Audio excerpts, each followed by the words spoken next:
Hi everyone, my name is Stephen Adler, and this is my Week 1 presentation for public speaking. I'm currently enrolled in Full Sail University in the Computer Animation degree program. I'm sure there will be a fair amount of public speaking in my chosen career field, so it is important for me to learn 21st century presentation skills because it is pretty much proven that the old way of doing these presentations really doesn't work anymore. I just finished watching the videos by Gar Reynolds and Phil Wachtel, who were able to sort of pinpoint the different areas of traditional old styles of presenting that just didn't work. One thing I got from those two videos was that PowerPoint can be the devil at times.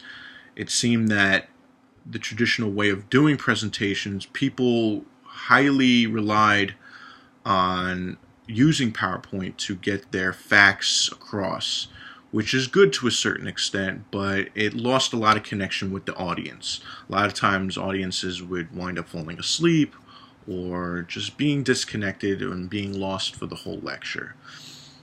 Lectures then sort of got the MO of being these really boring factual dumps onto an audience that no one really wanted to go through. I think it is important that we sort of refine the presentation skills for the 21st century simply because there needed to be a better way to do these things, to do these presentations. One thing that Mr. Wachtel had mentioned that really stuck with me was how film is sort of film is a basis for emotion. It's like an emotion generator, which I thought was very interesting because it is. I mean, it is sort of how a lot of people nowadays are able to put themselves into other points of view and other positions that they might would normally not be in. It allows people to sort of create these fantasies in their own minds that takes them out of their everyday shoes in an escapism sort of way, which is very beautiful. And I think that's why film has prospered as much as it has since we've been able to do it, and it's becoming more and more popular. It's becoming more and more enigmatic and also groundbreaking.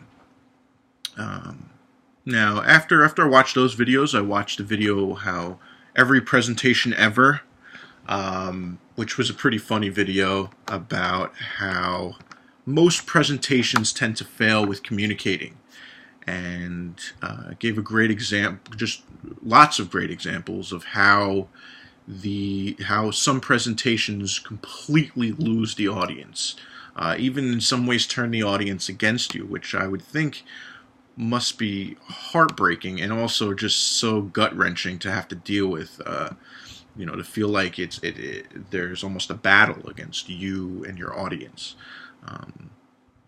It made it very obvious that a lot of the presentation skills needed to be redone and remodeled.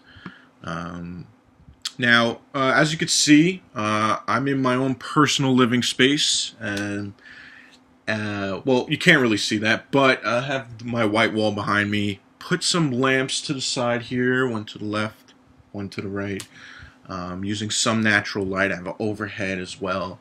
I think I could use one more, maybe coming at me a little bit better, but anytime I put an extra one on me, a lot of deep shadows were coming, and it just didn't look right. I like my background for the moment in the sense that it goes, considering I have an eye for design, it goes sort of from a warm color to a cooler color, which, is kind of appealing to the eye in a certain way. My sound, I hope, is good. I am using just the stock microphone on my MacBook Pro. My camera placement, I'm trying to keep myself centered within the camera, not to have too much negative space, and not to be super close up either. So I think I did those things fairly well. I learned a lot of that from Professor Becky Lane's tutorial video. As for this month, the 3 goals I want to set for myself. I want to stop saying I want to stop saying I'm sure that a few times throughout, here and there, is only natural, but I think I say it a lot, so I want to try and extract that. I'm just glad I'm not saying things like, you know what I'm saying, because I tend to do that during my normal conversations. I'm from New York City, and I tend to sometimes have a very heavy New York City accent, and I don't want that to come across on these presentations.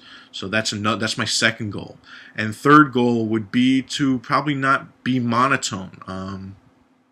It's funny because when you talk in your head, you don't necessarily seem so monotone, but then when you listen to the audio I'm recording, sometimes the monotone comes out, and I don't want to be monotone because sometimes, a lot of times monotones goes hand in hand with putting people to sleep, and I want to be able to change the tones from up to low to be able to keep the attention of my audience and my watchers. So with that said, I look forward to the rest of this class. I look forward to doing my team meetings this coming week, and I hope to only get better at public speaking throughout by the end of the month. Thank you for your time. Have a good one.